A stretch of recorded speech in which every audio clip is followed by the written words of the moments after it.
Hello, everyone. My name is Raul, your angelic messenger. Today, in Enlightened Conversations, I have a very special guest. Her name is Tracey Cerchiara, and Tracey experienced yoga when she was at the age of 16 in the 1980s. This experience was so profound to Tracey that she was blessed to actually meet her teacher, Seeta, who over the last 28 years has become an important mentor in her life. Tracey has trained with so many different teachers and masters, and for the last 20 years have been formally facilitating a holding space for people to be able to learn, appreciate, and use yoga to truly, for the best advantage in your lives. Tracey's intro is huge because she has done so much. However, allow me to say, Tracey, that I'm thrilled to have you in an Enlightened conversation today. And I am certain that we're going to be touching so many different topics. So Tracey, welcome. Thank you, Raul. It's a pleasure and a delight to be here and to connect with you today.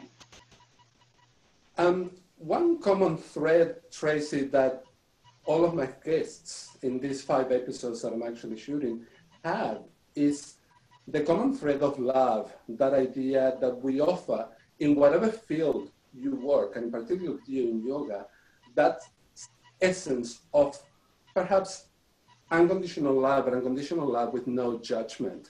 So how is that intertwined with yoga for you? For me personally, judgment is something we judge everything just by simply our perception of what we see. And so we're constantly making judgments and about others, but we're also constantly judging ourselves as well, and we're comparing ourselves. We do a lot of this sometimes unconsciously without even realizing it. And one of the big things that I try to include in my class is, or when I'm working with anyone, is to recognize the dialogue that's occurring when you're practicing, because sometimes you'll go to touch your toes and you'll look across the room and the next person can touch them really easy, and all of a sudden you're judging yourself, you're comparing, and of course, what do we do then? We start to feel inadequate if we can't. And so for me personally, and this hasn't always been the case, because at the start I didn't really understand it from that perspective. This is something that's evolved in my consciousness through my awareness and through my own issues of judging myself, to recognize and support people to be able to listen to their dialogue and just hear how critical and judging they are of themselves, and to really catch themselves doing it, and to move into that observation phase where they can see that aspect playing out and to recognize it, but then to just relinquish it, just to let it go, so that they can just be in their body without the dialogue that's always going on. Yeah. I guess that when we put a focus in doing something physical and we just concentrate on that, everything else truly falls by the wayside, and you start paying attention to how your body is actually reacting. That's right. That's exactly right. How did yoga change you? Because you were young, and I remember in my 20s, I was partying. I wasn't doing yoga. There was definitely some internal conflict at times, because there was a part of me that really connected to routine and discipline. But then there was the other side of me that was, not ready to make that formal commitment. So I started studying when I was 21, but I got about a third of the way through the course, and I just went, I'm actually not emotionally mature enough to do this. And so I actually stopped studying. I kept practicing, but I stopped studying, and I went back and finished formal training when I was about 27 and 28. May I ask you, Tracey, what was the catalyst that brought you back into formally continue your studies? Because I think... What was the point? Yeah, I think Well, 28 is sort of a big time in your life when you're viewing the world from 28 years on earth, and I went, if I don't do it now, this is my purpose. I think I've been denying my purpose. I was scared of my purpose. And, yoga's on every street corner now, but it wasn't back then. And certainly when I started it, I'd have friends going, what is she doing? And I'd bring friends along and they just didn't get it. They just didn't get why I did what I was doing. But there was it's a calling, I think. And I would have to say that I'm not some super athletic, inflexible person, but really yoga is a psychology, and it takes you into your mind. The pathway is through the body. And yeah, for me, that was my journey. There was internal conflict about what I was meant to do. And I had to come to terms and accept that role. And it's a process, as we all know, when we have these journeys, it's a process of uncovering aspects of yourself. Tracey, for people that are watching us, and I know that you just mentioned that, and it really, it's an important point to probably elaborate a little bit more. People tend to associate yoga with somebody really slim and slender, that is extremely flexible, that it can do whatever is required to be able to do. Is that the case? It's actually a real sadness that I feel when I see this, because like I said, it's a psychology, and if we just assume that someone has to be, slim and with long legs, and we have these visions in our mind of what we perceive as, the perfect yoga person, and for a long time, maybe that's what stopped me from even stepping into that arena, because I wasn't that, I didn't fit that. However, it's getting past that, and we're going to the beingness of what we are. So really the whole goal of yoga is to take us into a meditative place. It's a journey through the body to get to meditation, to become to stillness. And some people can drop into stillness very easy, and some people can't. So the process of the stretching and the deep breathing takes us into that stillness so that we can experience the meditative state. Of course, in a healthy vehicle, in a healthy body, we only get one body. So the whole, the ancient processes of these postures are very powerful in supporting joint health and energy, really energy to flow through the body into the meridians, into the nadis, and to allow the kundalini energy to awaken and to awaken us, to bring us into through layers of uncovering aspects of ourselves.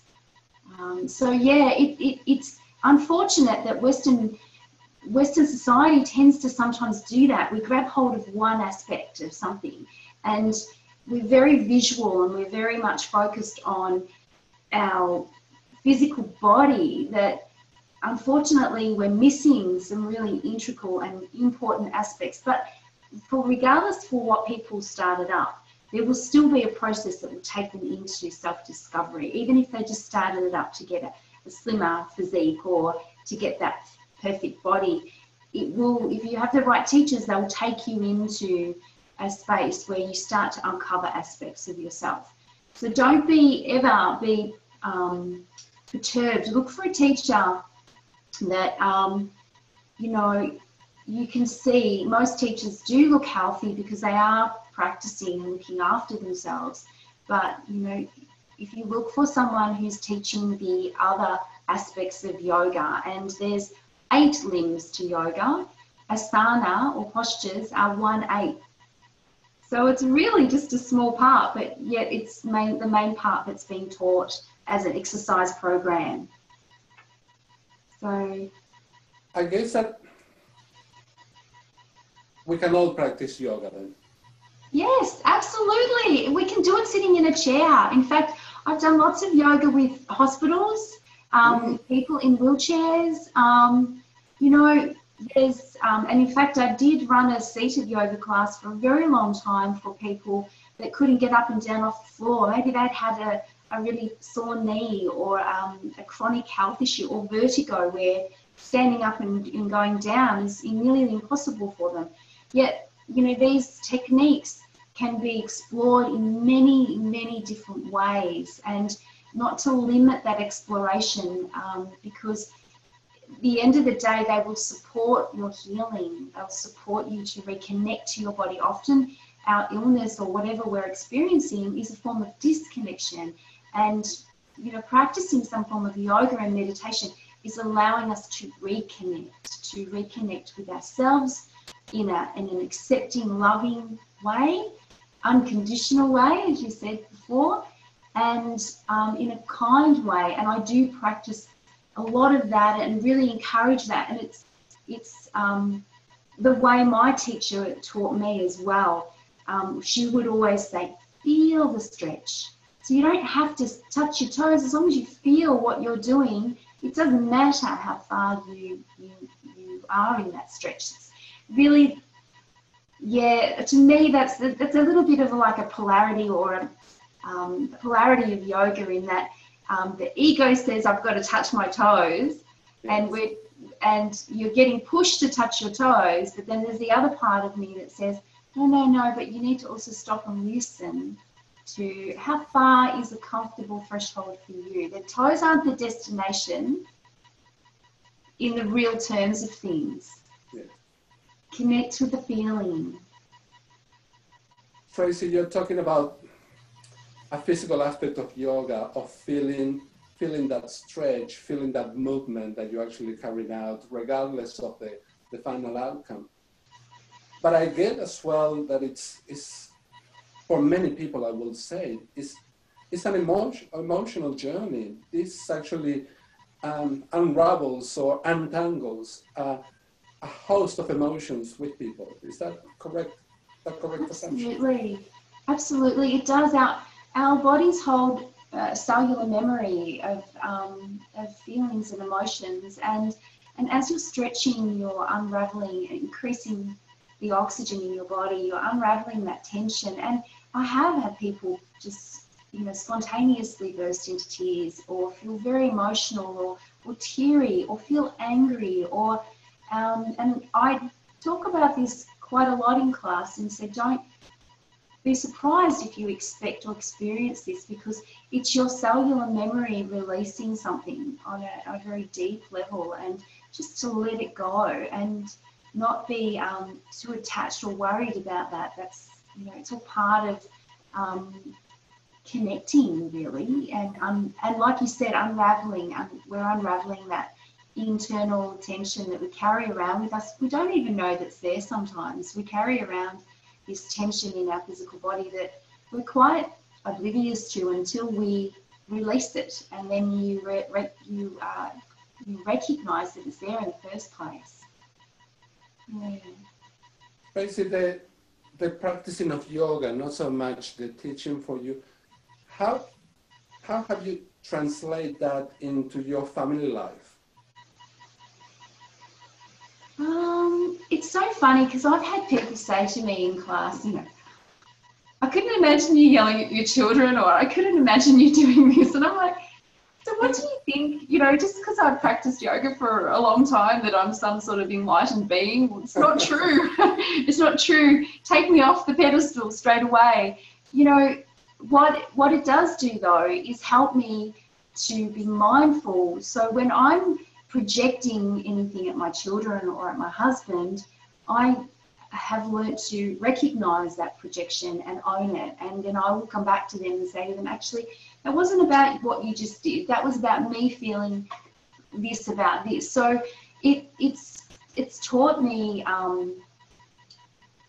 so much. I mean, and I think there's many different pathways to get to the same place, and we all find our own little pathway. For me, gentle yoga has been a pathway, and I must admit, it's helped me with my family life dramatically, because I have 2 children, and I talk to them regularly about meditation. I don't drum yoga down their throat, but, you know, talk to them about being still and breathing and just being still in nature. And especially these days with Facebook and Instagram and all these technology, that they really disconnect, and I can see that, and it concerns me, and I'm very aware of it myself. So regularly the kids will come down to my space and I'll be meditating, and they just know that's what mum does. I meditate regularly, or I might be just walking outside with bare feet on the grass and just be sitting next to a tree for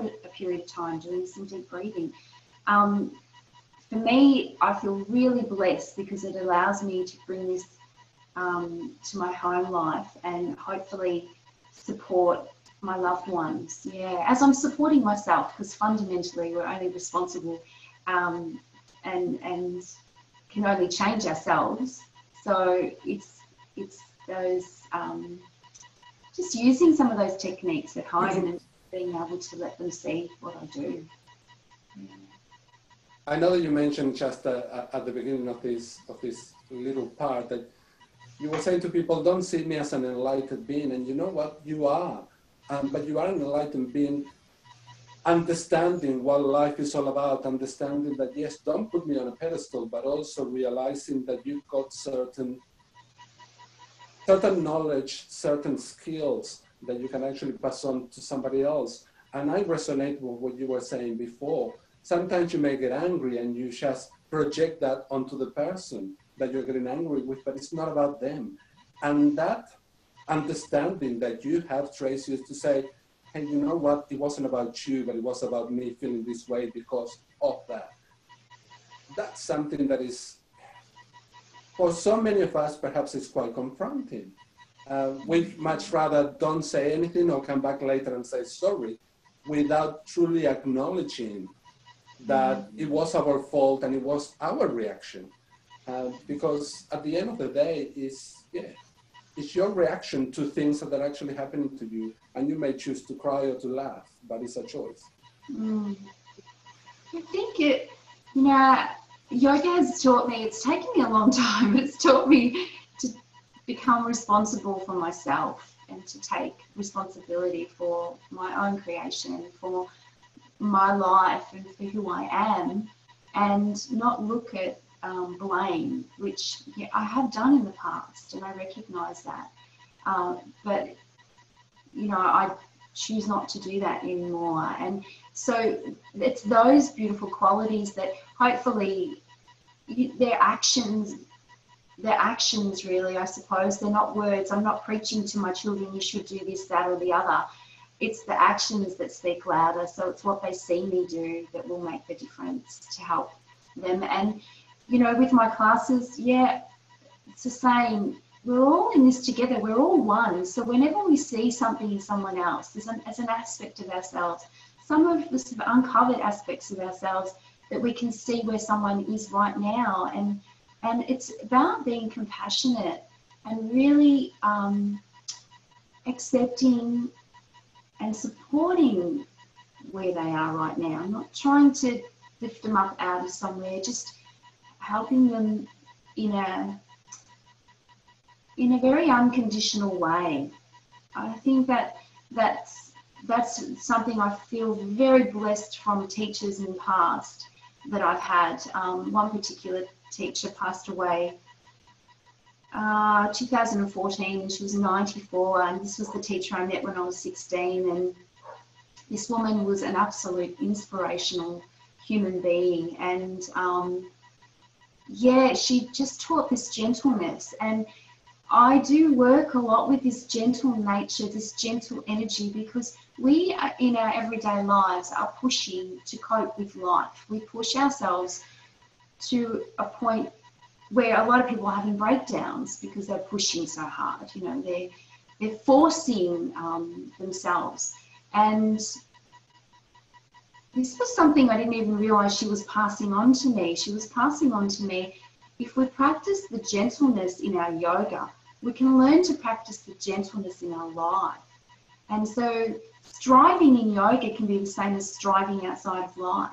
So I actually find that people that are really competitive, they're really highly, they want to, climb everything mountain and achieve every goal, and they're pushing themselves so hard, they've lost that connection with the gentleness of actually, just by being, sometimes we can create the same, we can have the same creation.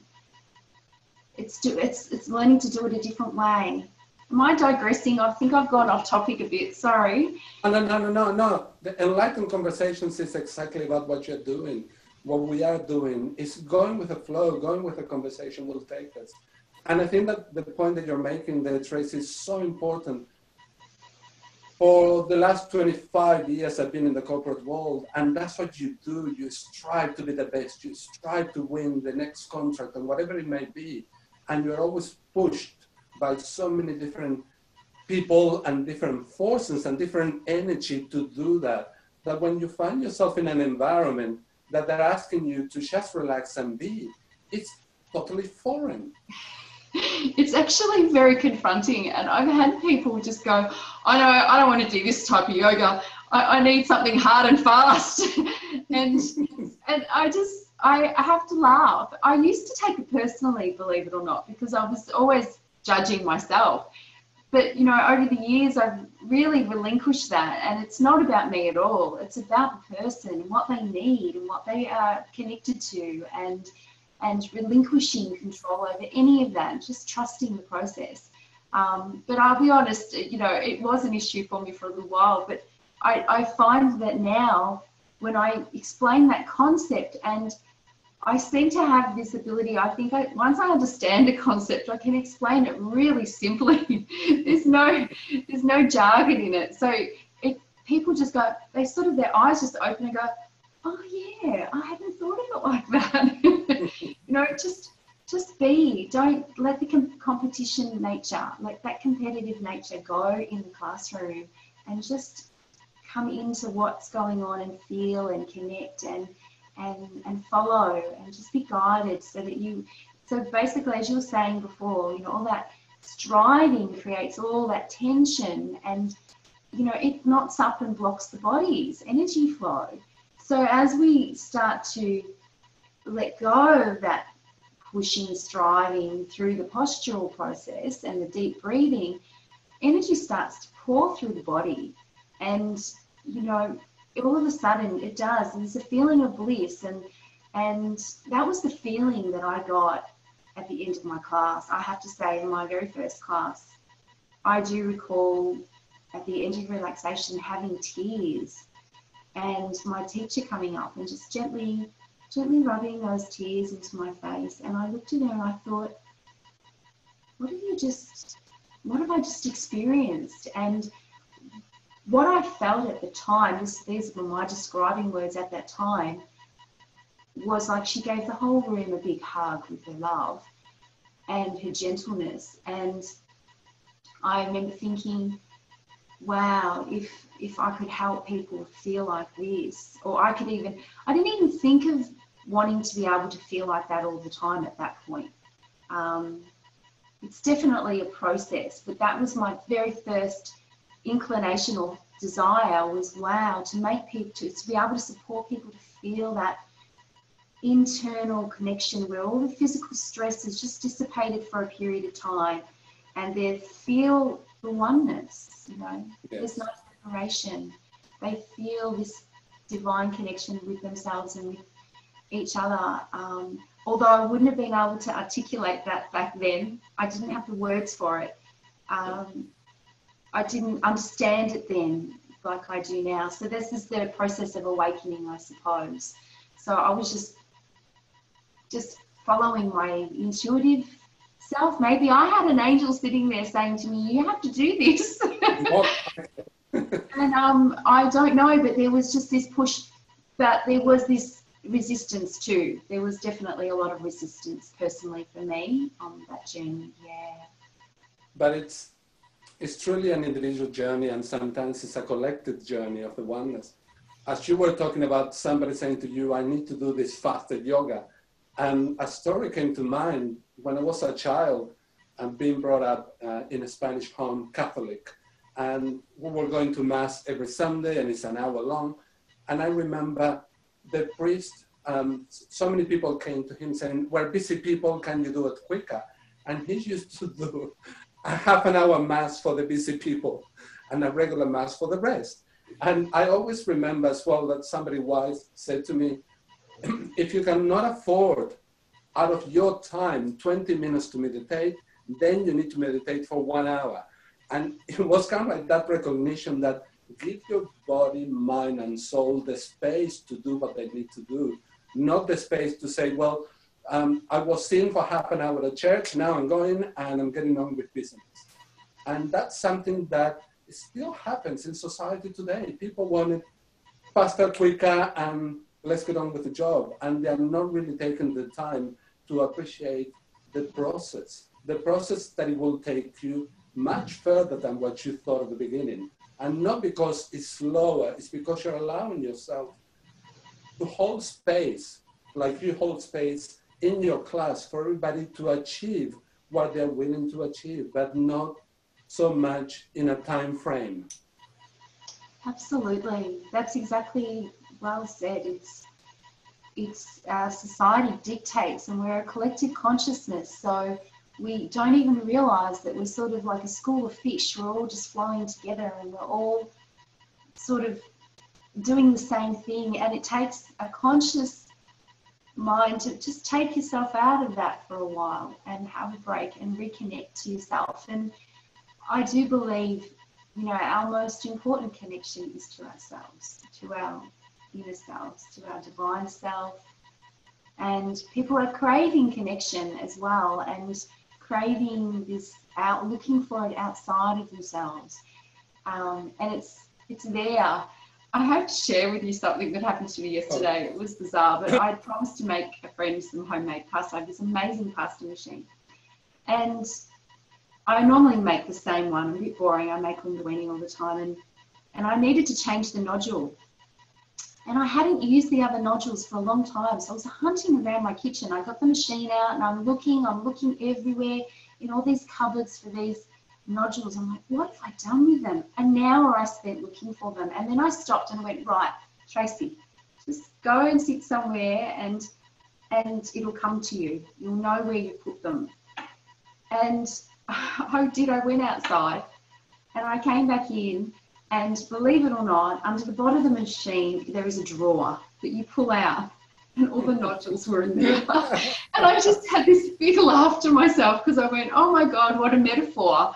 You know, I kept thinking I must have put them in a container. I know what I'm like. I would have put them in a container and stored them somewhere. And there they were inside the machine, at the bottom of the machine. And, you know, it's true, our answers are within us and our connection is within us. And when we truly form that connection with ourselves, it's everything else will just fall into place. Yes. And there actually doesn't need to be all the striving and all the pushing and all the shoving that we do for each other. That you are actually in that place of oneness and things flow, and it's just beautiful. Your story truly highlights what we talk to many people about connecting to source. But it's also as well not denying yourself the human experience, because that's what we came here to do, to experience humanity, to be in this physical body. And sometimes people say, oh, I need to be more enlightened, I need to do more of this. Well, no, do whatever that actually feels right for you. But sometimes you need to take a moment and step outside of your craziness, to put it in one way, and go outside in nature and breathe in and breathe out and allow that connection to source to guide you. And you were not far from the solution, but because you were just fretting, you were unable to find your solution. Absolutely. It was hilarious. I sat there and I had a big giggle to myself and went, oh my goodness. It's as simple as that one little thing that just, it makes so much sense. That's what we do. And I could have just stressed, and then I could have then made a big drama and text my friend and said, I can't find my bits and pieces. I can't make you a pasta, blah, blah, blah, blah. But I'm learning more and more to just take myself out of the space and just be still for a moment, and things just flow. It's like the river. We can sometimes go down a little river and there's rocks blocking the water, and sometimes we're doing that ourselves. We do it to ourselves. We don't even realize we're doing it. But it's having that awareness, and for me, that's, you know, what yoga's helped me do is just to have some awareness of myself. Like I said, it's been a slow process. Don't expect that one yoga class is going to, but at the same time, one yoga class may be that profound that you may have an awakening of some, or a realization, even if it's a tiny little realization. You know, I've sometimes just have people say to me, oh, I had no idea. I was holding my shoulders up around here as I'm rushing through my day, and just simply dropping the shoulders back and relaxing. Their whole energy, they feel different, but they hadn't been aware that for, you know, maybe 40 years, that's how they've been carrying themselves. But it's our human mind, and sometimes our ego, pardon me, comes into play to say, well, what is my time frame? When am I going to become enlightened? Yes, I think we do. And you know what? Even my late mother, on her deathbed, said to me, just before she closed her eyes, apart from many things, she said, now I understand. And it's that idea that even to that point in your physical life, you come to a realization, you come to a point that, well, you couldn't get any quicker there, but that was the point. That was the point of clear understanding. And people want to understand everything today. And I think at times, I think that we're doing ourselves a disservice.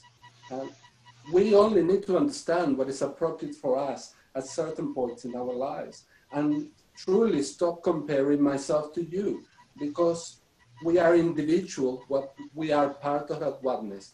And whatever you bring and whatever work brings, it's still worth it. I think that these are really important things that we need to share with our youth of today as well. You know, with Instagram and selfies and pictures of people posting so much, it's beautiful, we can communicate and share, but for young children, there's, you know, there's a constant comparison going on. And, you know, we've already seen, you know, a huge increase in different ailments and conditions. And, you know, I do believe that this, you know, we're our own biggest critic. We judge ourselves quite harshly. To learn self-acceptance and self-love, you know, can take a lifetime. That's right. We might not, you know, fully really get that until we are about to pass over. But we can support each other to at least talk and speak this language of what our internal dialogue is sometimes doing to us. Yes. And I know I'm not a psychologist or a counsellor, but, you know, just simply just observing the mind is powerful in showing us. It'll show us what we do. It shows us where our mind is going. Yeah. It's worth observing. It's worth observing. I think that's a clear point. We don't allow ourselves to observe. Perhaps we observe it in others, but we don't take a minute to observe in ourselves. How does it affect us? What are we feeling? What are we trying to achieve? But not from the point of reaching a final goal, but perhaps an understanding at that stage in our lives. Definitely. I've been in touch with angels since I was a young boy, but I can tell you, in my 20s, it was party time. And although the angels are tapping me on the shoulder, I was saying, yeah, whatever, I'm going to this party. And you know what? That was, although I may look at it in a different way, but I couldn't criticize that then, because that was my stage in my life.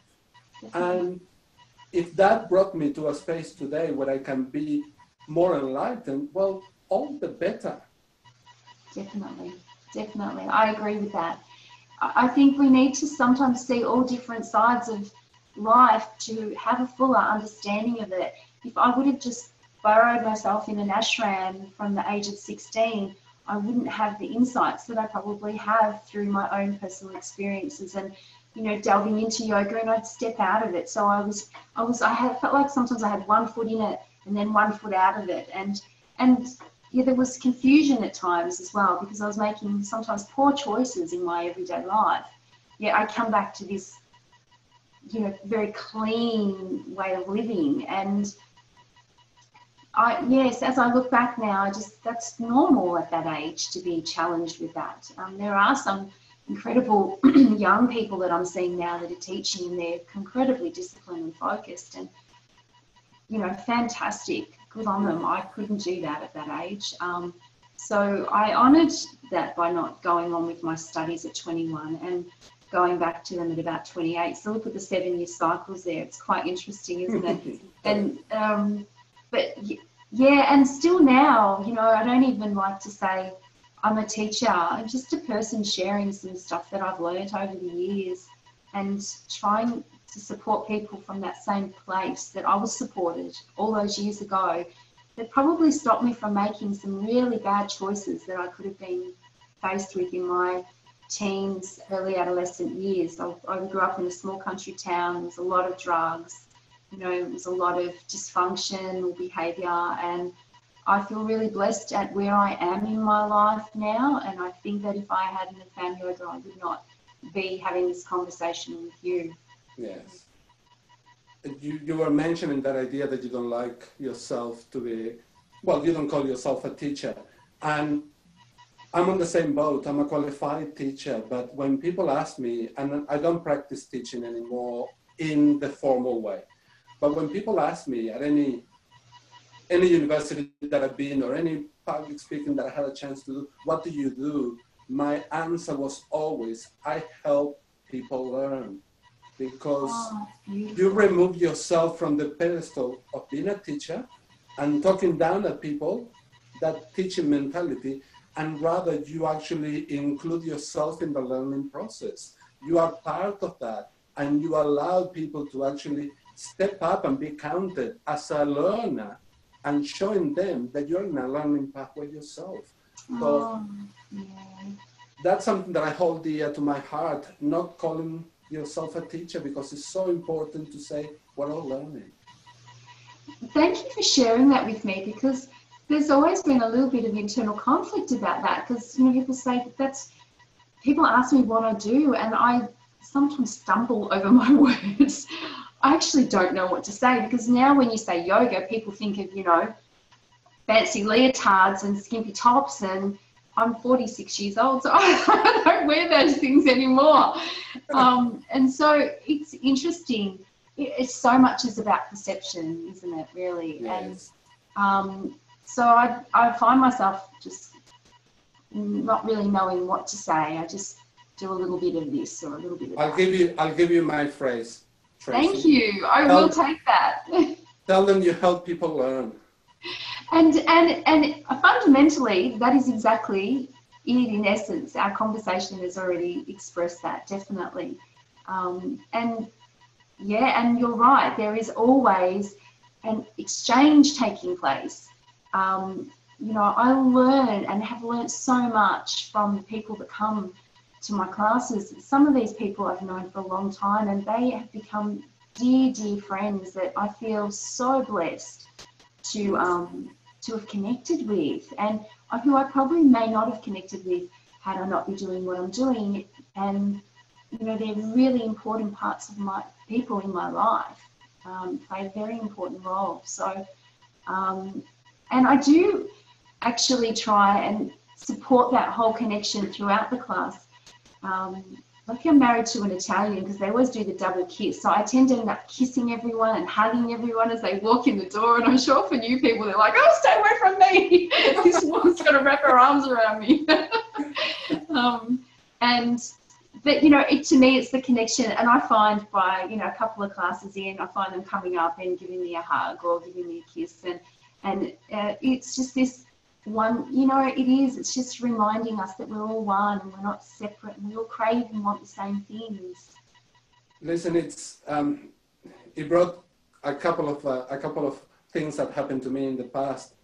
I hold a teacher at Melbourne University, and she was about that, helping people learn. She will come into the classroom with a double-decker trolley, with a paper, pencils, color, movement, a little boombox for music. And her phrase used to be, involve people in your classroom, people. And you know what? When you hear the sound of your own voice, shut up, let your students talk. And I held that with me all of the time. And I could be, like it happened to me, it was quite a story. I was training people in the Maldives in a hotel, and the Australian government, after that assignment, was sending me to a tiny little island in Tuvalu, just off the Kingdom of Tonga, tiny, that you land and the hotel is there and the buildings are there. And you know what? The essence of learning was the same. The Maldives was amazing and a beautiful place and surrounded by luxury, but people were wanting to learn something that they didn't have. And the same happened with this amount of teachers in Tuvalu, that you know what? There was no luxury. And they spent 3 days on the deck of a boat to get to my classroom. So how can I stand there and preach to them? And they were thrilled that they were using butcher's papers and colors and showing me everything that they knew. And then that gives you the tool for you to realize what is the gap and how am I going to approach this? And that's what I'm passionate about, helping people learn, because they realize that your input was just interwoven in everything that was happening. And suddenly they got new knowledge and new skills, but they were not lectured at. Not even when I had a lecture room of 300 people in front of me, I lectured them. One of my university supervisors came in and balloons in the lecture room were flying around, and he looked at me saying, what the hell? He didn't get it. But the people in the audience, they did get it. Yes, yes. Because it's not the norm. That's the old paradigm. It is the old paradigm of teaching. You know, when we can all recognize that we're all just here to support each other and we all play a cog in that big wheel, you know, the ego and the hierarchy are eliminated, and, you know, we can all grow. Not to say that we don't need sometimes rules and regulations. I mean, yes, we are human, we do need them, but to teach from that, it's just beautiful. I know that I think people flourish much more when they're being taught from on that level, rather than the old doctrine of I know more than you and you'll sit there until you know what I need to tell you, you know. When it opens the dialogue, it's a biofeedback process that takes place. There's an exchange of energy that's taking place. And how could I go to these people in Tuvalu with a laptop and a projector, yes, and show them an amazing PowerPoint presentation when their classrooms back in their own little islands with actually dirt floor and a blackboard? So that idea of adapting to your audience and give them the best of you, but also realizing what environment are they in, and focus on that and try and bring that out in order for them to create even a more beautiful environment for their group of children to learn. yes. Yes, it is. It's about adaptation, and it is about reading your audience, and that is the intuitive nature. And obviously you're, you know, well connected to your intuitive nature, because when we connect with that, and I have to say that years of doing yoga, I don't write down what I'm going to do in the class. Sometimes something will pop into my head during the day, and I may be a little bit boring at times and do the same things over again, because we're creatures of habit. But it'll be, you know, whoever walks into the room and whatever they're projecting at me, it might be extreme fatigue, it might be agitation, and I just have to trust that energy. Whatever it shows me will then dictate what comes next. How do I, you know, guide through this class? How do I take this class? It's not, okay, we have to start with 10 rounds of salute to the sun, and then we have to do a shoulder stand, and then we have to do a this and then a that, and it's not nothing like that at all. Yes, when we're flowing, we're in that flow, and then people will come up at the end of the class and go, how did you know how did you know? And they just think you're psychic or something, and you're like, no, I just got a feeling. You know, it's a feeling, and maybe that's what being psychic is. It's having feeling. It is that. It's to be able to feel, to be able to see what the person needs, and for you to be able to provide not only the environment, but perhaps through yoga, the vehicle to achieve that. Yeah, and like I was saying before, you know, I've used a lot of other modalities along the way as well, using energy work. One of the first things my yoga teacher had said to me is go and study Bowen therapy now, because Bowen's very good. You know, if you have someone in class that has some issue, you can just go up and just lightly touch them and support them. And I did, and you know, all of these modalities, you know, anybody that's using these, they're just supporting people to connect with a part of themselves that maybe they haven't been able to connect to, or they can't see. We can't always see what's going on for us, and yeah, they're all vehicles. They're all vehicles for us to use. To me, what you were saying just before, that you don't do a session plan anymore. And I remember as a young teacher, we were shown how to do a session plan, how to do the introduction, the middle, and the end, and all that sort of things. And you got everything there planned out. And this teacher that I love, her name is Pam Sanleja, and she used to say to us, you're going to go from one classroom to the next with the same session plan. Please don't repeat like parrots. Go with the flow. And if the students are taking you somewhere else that is important to your subject matter, go with that. Throw the session plan out the window. You don't need to repeat from one group to the next the same thing. And that's becoming, it's kind of like you becoming at one with what you do, connecting to that source. Like you were saying, being a clairvoyant and understanding, having a look at your audience and understanding the way that they're feeling and where knowledge needs to go for them, and going with that, so long as it's relevant to the topic of conversation. If it's not, you chat with them later on, but it's that idea of truly going with the flow, and that's what I hold dear about enlightenment, is that idea of just follow the flow. Don't try and fight it, go with it and see what you can actually learn from it. Yes, exactly. And that's the opposite to what we're taught. We're taught to control. We've been taught, you know, so with that striving comes all this control as well. And it's trusting that. So you can see how people, you know, feel really challenged. I still have issues with control. I'm sure that I'm still working through, but we all do, because that's how society's really taught us, that we think we have control of everything and that you must have control over certain things. So, you know, it's breaking down those conditioned thinking processes to help us go into that flow, so that we can, you know, go into that flow. And I sort of feel like that's what I get the opportunity to do, is just give people a glimpse of what that flow might be like. They might not be able to sustain it,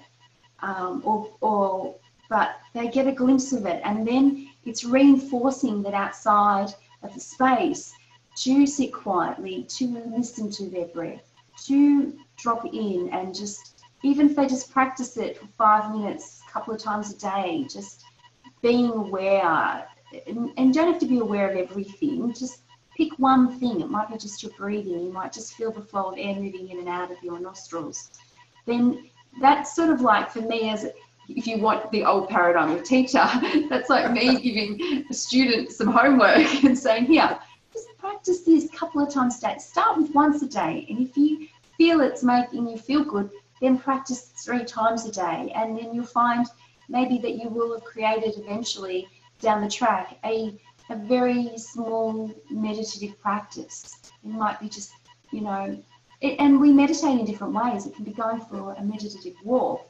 It might be doing some gardening. It can be doing the dishes really mindfully.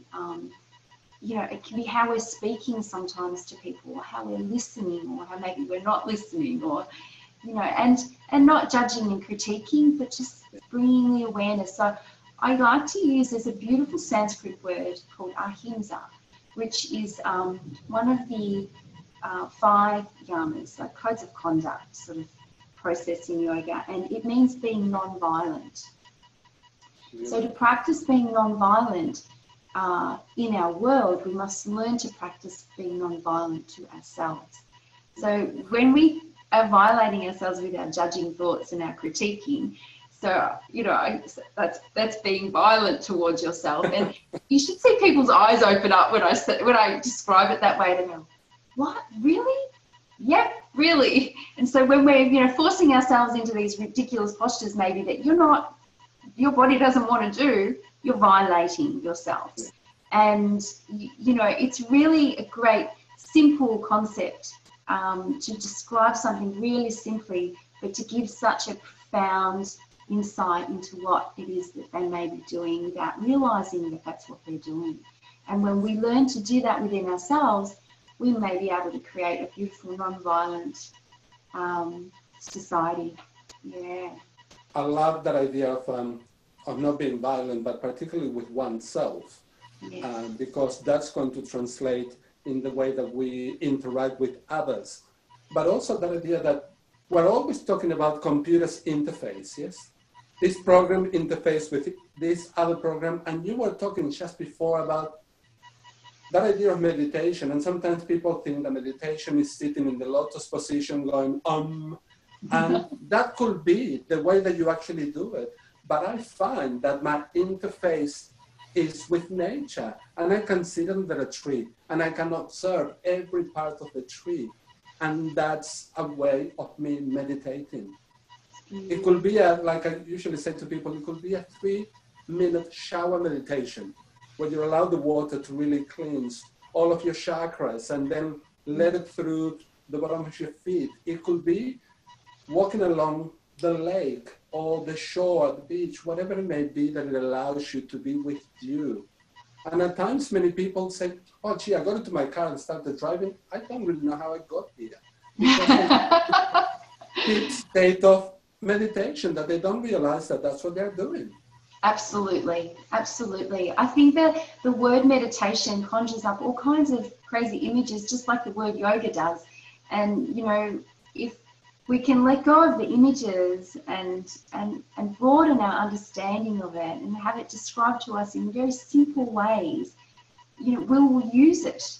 But if we make it seem like a concept that's really complicated, it makes it seem like it's outside of ourselves, and it's very difficult to attain. And so I think keeping a simple explanation allows people to interpret it, and then people then to use it, because it doesn't feel like some sort of, I remember start reading yoga books way back in my, you know, between the 16-20 period, and half of the stuff I did not understand. I'd be reading it going, unconscious, subconscious, you know, all these terms, and they didn't make any sense to me. Now they do, but I've had to learn them through the easy concepts of understanding, and for me that's how I try and relay them back to people in a simple context, so that they can go, and you know, meditation, if we take the T out of meditation and we put a C, we've got medication. It's, you know, just a play on words. So I said, think of it as like taking a tablet every day, sit and do 5 minutes of deep breathing, or just 5 minutes of sitting, like you said, under a tree, walking on the grass, being in nature, whatever it is for you. Nature is the beautiful doorway to ourselves, really. The magnificence of nature that is really a great reminder of the magnificence of creation, and connecting with that supports us to realize that we are part of that creation, and that we are that magnificence. That magnificent intelligence is flowing through us always, and just to connect with that and see the beauty and reflection through those in that way is for me is medication. It is medicine. It's just, we need to learn what we need to learn at different stages in our life. That's and right. We cannot fight that, and we cannot impose that onto another person to say, you should be learning this. Yes. I had an opportunity through my work to live in China for a period of time, and every morning I would go out for a walk, and to see elderly people in their 80s and 90s doing Tai Chi, and with such grace, but also with a clear understanding that they were using their bodies at that point in time, at their age, in the best possible way. And you just stand there and admire them thinking, oh my goodness, look at them. I couldn't even do half of what they're doing, but it's that stage in their life, and that's what they're actually sharing with all of us in a park. And you could sit there and look at them, and you can actually perceive the energy that they were sending out, and that energy of love, it will truly strike you in your heart, and you just feel it, and you have no choice but send it back. I think that we really undervalue our elderly in our society and their ability to give something, like you said, love in a very unconditional way, because their journey is, you know, their life has shown them so many things. As your mum's sayings, I think, you know, what she experienced on her deathbed was amazing, and thank you for sharing that with me. I think that there is so much that they can and that they can give us and open us up to feeling what that love is, that unconditional love that you just, you experience with these people elderly people doing Tai Chi. There's such an important role for our elderly in our society. It's that point of oneness and becoming part of it. Everybody has a role, and we're not individual. We're all individual in our own unique way, but we all become one. Yes. On that note, Tracey, we're coming towards the end. So thank you so much. Time has actually flown from us. Thank you so much for taking part in this enlightened conversation. I would like to give you an opportunity to share with people, where can they find you? I don't know, your email or your website. Where can they go and take a yoga class with you? Well, I just have some classes in Essendon area of Melbourne, Essendon East Kilroy. And you can find me either via phone or email. So my email address is heartofyoga@outlook.com. And my phone number, do I give you that too, Raul? I guess at the Outlook is fine, and people can send the email address, yes. Yeah, it's probably best. What is the email again, please? heartofyoga@outlook.com. So that's the best way to find you, and then people can have a chat with you. I don't have a website set up. I do have a Facebook page, which some my very kindly students actually said to me, Tracey, you really need to get on technology. And they came over and did it with me. So I have a Facebook page too called Heart of Yoga, which you could also contact me on as well. Yeah, but that's all I have at this stage. No, that's perfect. So people can contact you on Facebook or by your email address. Tracey, from my heart to yours, thank you so much for taking part in this beautiful enlightened conversation. Thank you, Raul, for having me. It's been divine, and I feel really grateful. Thank you. Thank you so much. And thank you, everybody, for watching. Bye for now.